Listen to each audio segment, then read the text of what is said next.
Hello and welcome. This is Alchemist X, and today I have a few things to cover. Mostly it'll be the Phantom of the Kill related stuff. Mostly just a rerun. There are some small stat bumps for both Solomon and Hercule.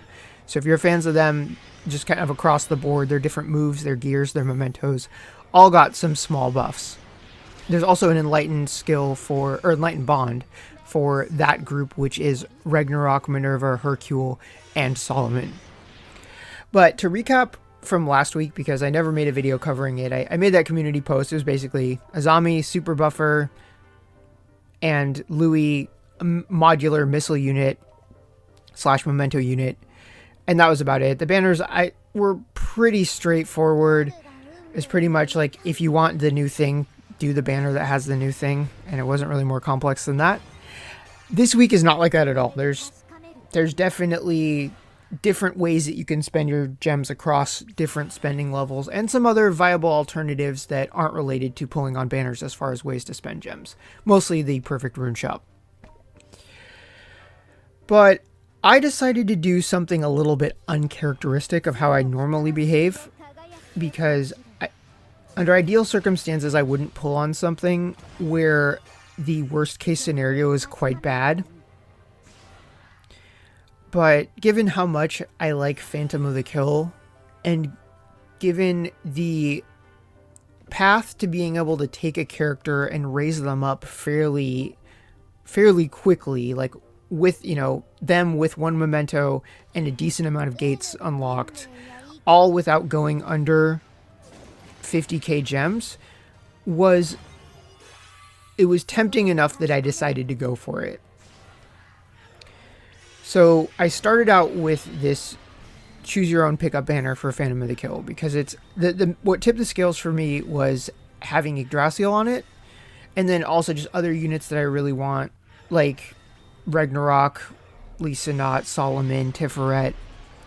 A lot of just units that I would like and that I can supplement with otherworldly shards that I haven't had a use for yet.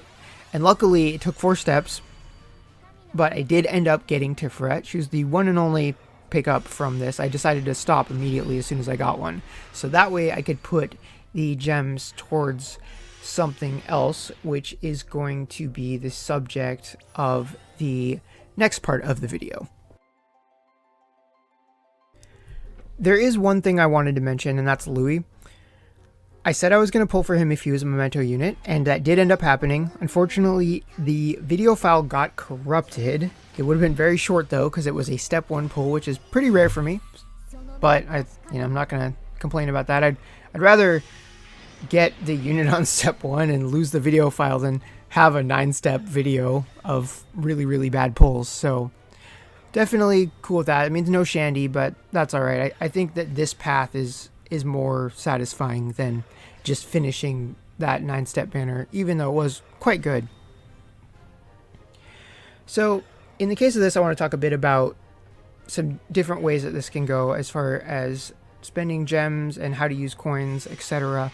So I did mention that it was quite risky, in that if you don't have any of the more modern PotK units, you could end up with a lot of coins and nothing to spend them on. So hopefully none of that doesn't happen to any of you if you're deciding to take the plunge. But if it does, my 2 recommendations are either A, if you've got one of the units that's like a perfect training unit, maybe that you already got earlier or you're getting in this cycle, and you want to get their enlightened bond, you could put the coins towards that. Maybe like Almis or Dark Artemis, somebody like that. You could do that. Or you could bite the bullet, overpay for elemental shards. If you've got a character where, I'm going to assume you have somewhere between 800 to 1,000 coins, you could just spend them all on elemental shards. Either get a bunch of one element or spread them thin. You're not getting good gem value if you're doing that, but if there are units that you really, really want to start using now, and maybe Golden Week drained you of shards, you had some really good pulls, you started investing in people, maybe that Genesis protagonist you got drained you of whatever shards and rainbow shards, and the coins can buy you shards to make the difference between not max limit broken and max limit broken, so you can start enlightening them, then you could think of your time as being more valuable in that context and to help offset the lack of gem value of that result. But again, I hope none of you even have to think about that, because if you even get one unit within 5 pulls of the pickup banner, that is going to be like your standard, like average luck. You do that, and then you go for whoever that unit you got was, you get their memento, you're going to be looking at really close to 24k, because that would be, you'll be a little bit shy of it. And you could just stop there if you want to save. If you want your amount of gems spent to be as low as possible, then that would be the stopping point.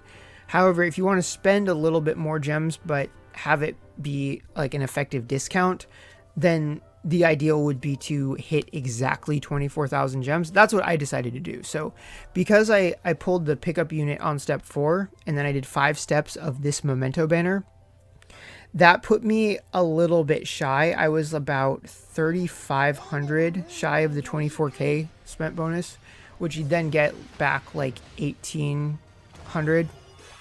So definitely not too bad. So what I decided to do was I threw 1 step at the voucher banner for mementos.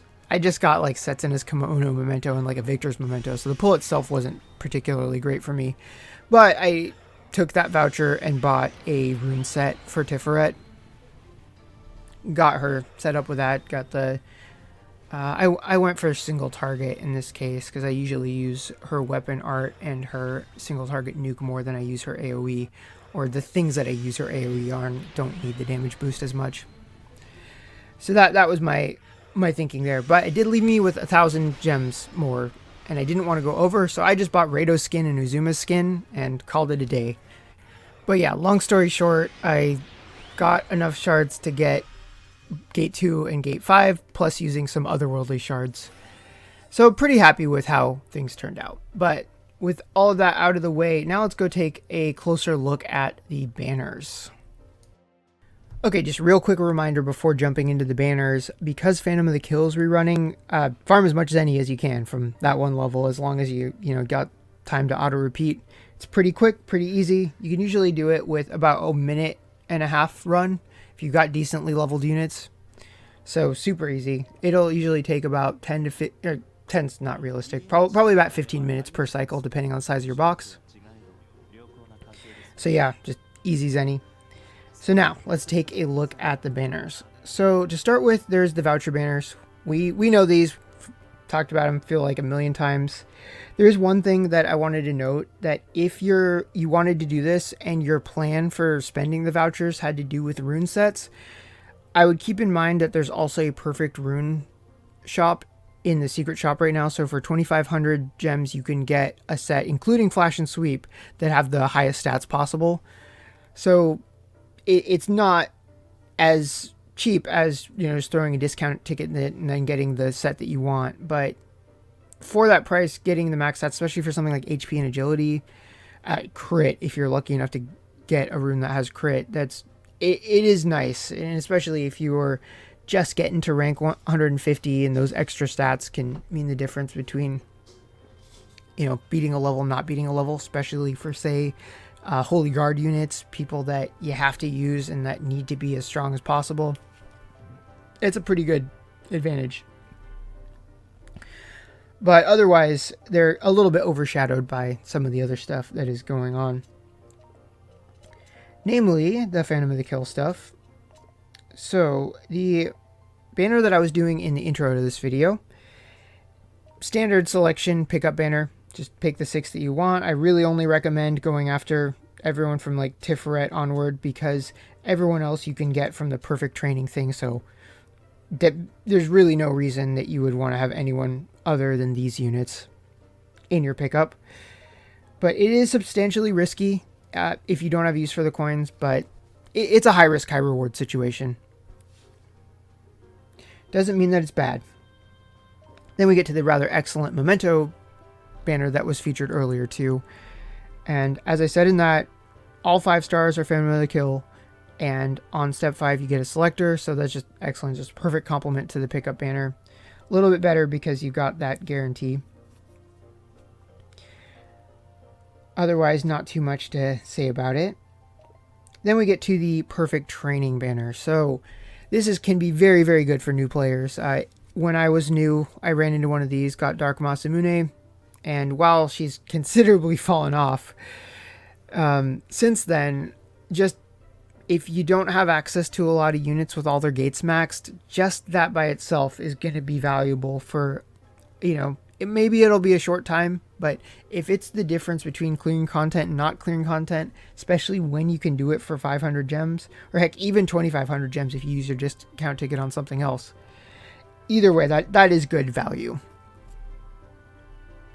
Then all of the more modern Phantom of the Kill units have their banners, and aside from Yggdrasil, they are all the same format. They're split, and step 3 is going to give you a 25 soul shard selector, so you could just keep looping it until you have enough to transmute. If you are dead set on someone in particular, like say Solomon, then yeah, you can do that. It's going to be expensive, but that is how you 100% guarantee that you get the unit that you want.